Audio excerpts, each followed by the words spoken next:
Robot adalah bagian dari hidup kita. Kita tidak punya jarak ontologi lagi dengan robot, karena kita share satu keadaan bersama. Kalau mak-mak ketinggalan handphone, dia gelisah sepanjang hari itu, karena nggak ada lagi yang buat dia ngintip sambil membuli pemerintah itu.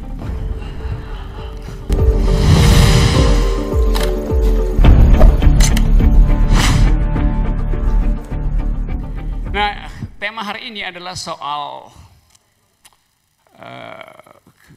humanisme di dalam kaitan dengan kecemasan dunia tentang perkembangan teknologi itu. Jadi ada semacam kegelisahan bahwa satu waktu mungkin yang akan hadir dalam talk show itu separuhnya robot, karena robot ingin mengetahui apa nasib manusia satu dekade ke depan. Bukan manusia yang ingin tahu nasibnya, tapi robot yang ingin tahu nasibnya. Sementara manusia ingin tahu apa pekerjaan robot nanti 10 tahun ke depan, karena akan ada persaingan. Sekarang kita bisa dengar denting piano tanpa ada orang di situ tuh, dikendalikan oleh teknologi. Demikian juga satu waktu mungkin kita merasa bahwa sejarah manusia sudah sedang berakhir, belum selesai tapi sudah sedang berakhir. Karena ukuran alam semesta mungkin udah bosan dengan manusia, dia perlu makhluk lain yang mungkin, ya sebetulnya sekarang hidup kita udah separuh robotik gitu. Karena kalau Anda setiap Anda di dalam tubuh Anda pasti melekat microcomputer yang namanya handphone itu, smartphone. Jadi kita hidup sebetulnya separuh dengan kehidupan teknologi di dalam tubuh kita, di dalam batin kita, bahkan di dalam jiwa kita. Robot adalah bagian dari hidup kita. Kita tidak punya jarak ontologi lagi dengan robot, karena kita share satu keadaan bersama.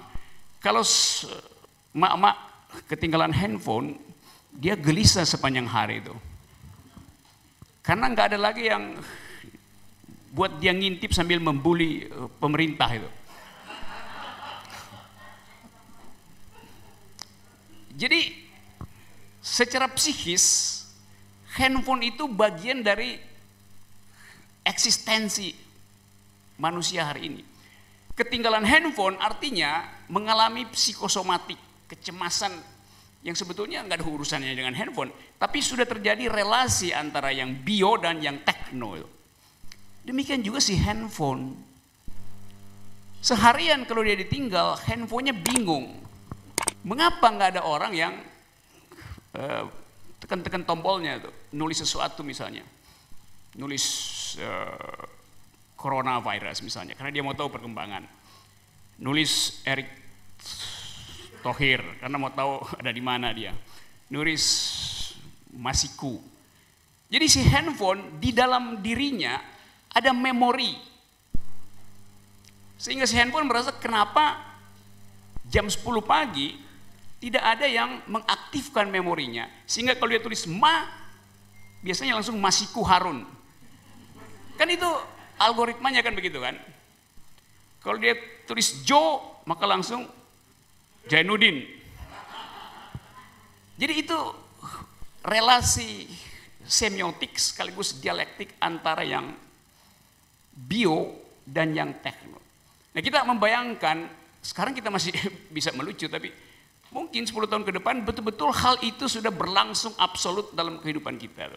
Saya mungkin nggak perlu lagi bertemu dengan Pak Jaya baik lewat Skype atau lewat video call, karena di depan saya bisa ada hologram beliau, karena dia bisa kirim itu dalam bentuk hologram dan kita bisa bercakap-cakap secara hologramis gitu, sehingga saya bisa nikmati alunan musik Pak Jaya. Saya tahu kemampuan dia untuk memindahkan lentik satu ke lentik lain di atas Ebony and Ivory. Jadi kita ada di dalam kecemasan itu sebetulnya. Jadi kita ingin mengetahui kira-kira kita di negeri ini ada di dalam tema yang sama atau tidak dengan pembicaraan global. Kenapa begitu? Karena setiap hari kita bicara tentang 4.0. Pak Jokowi setiap kali bicara harus ada kalimat yang diarahkan untuk mengucapkan kata 4.0. Saya nggak tahu apa akibatnya kalau 4.0 diucapkan oleh ya kekuasaan. Karena bagi saya kekuasaan itu sebetulnya nggak perlu soal 4.0 segala macam. Karena dia mampu untuk menghasilkan sesuatu tanpa memerlukan 4.0.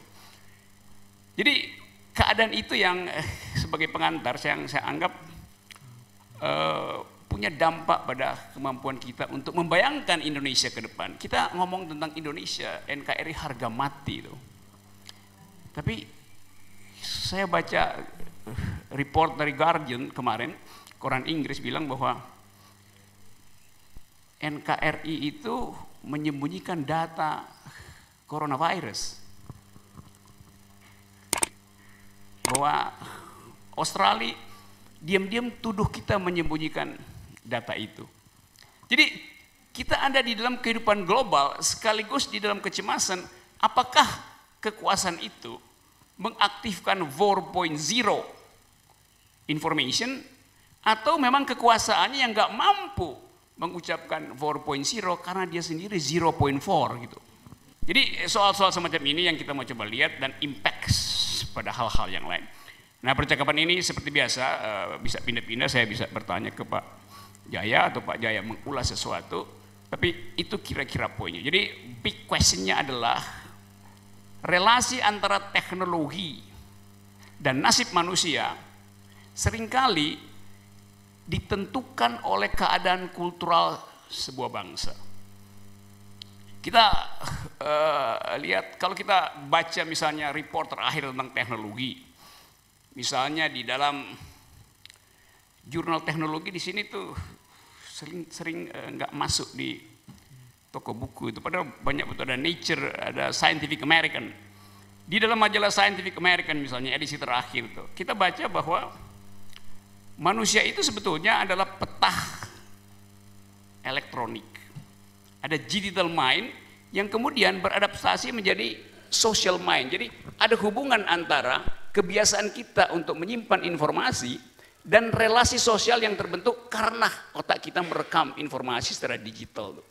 Itu recent development di dalam dunia teknologi, hubungan antara manusia dan teknologi.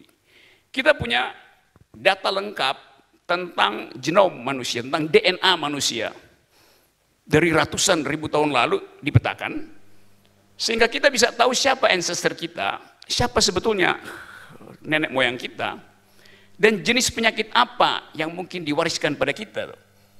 Data human genome selesai sudah. Jadi nggak ada lagi orang bisa menipu tentang asal usul, memalsukan biografi, dan dengan data itu kita bisa mengikuti jejak penyakit manusia. Riset kira-kira 20 tahun lamanya udah selesai, dari 10 tahun lalu kita udah punya human genome itu.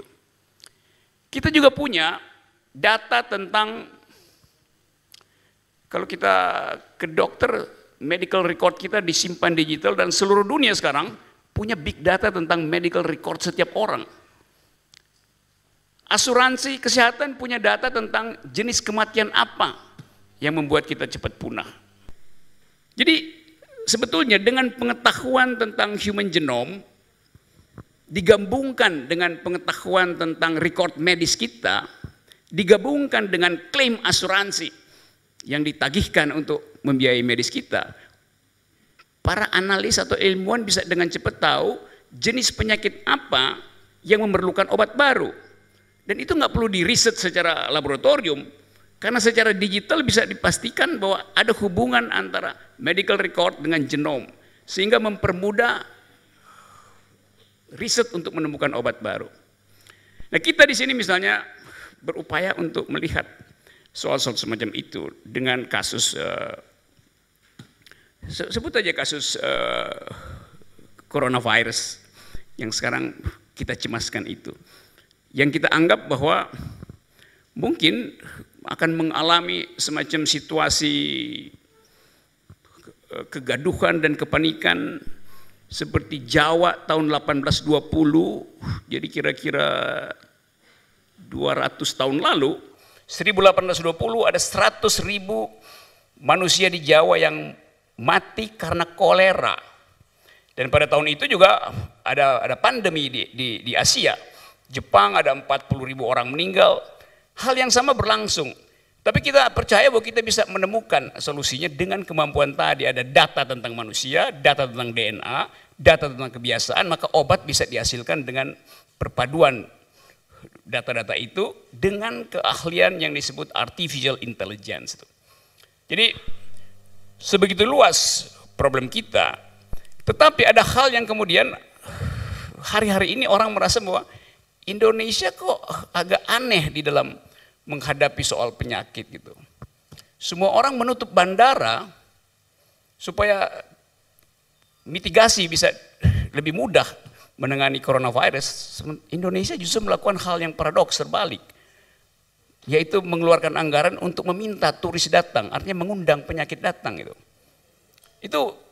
Itu sesuatu yang kita bisa pahami karena kita sedang kelaparan investor. Dengan kalkulasi bahwa kalau investor nggak masuk, maka kita akan lebih mudah mati karena tidak makan daripada mati karena virus. Jadi logika ini yang bagi dunia ini ajaib nih Indonesia nih. Karena udah dipatok bahwa ekonomi harus tumbuh, maka dipaksakanlah mengundang turis dengan risiko yang besar gitu.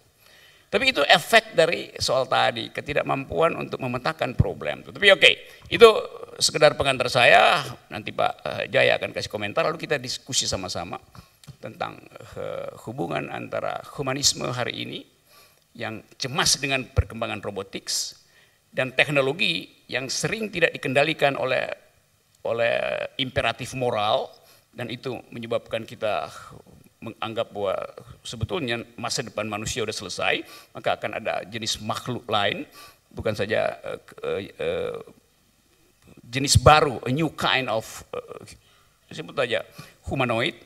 Dan sekaligus kita mau memikirkan Indonesia di dalam 1 dekade ke depan yang akan terpengaruh kuat dengan perkembangan teknologi dunia. Karena apa? Karena setiap 8 jam teknologi itu berubah secara radikal.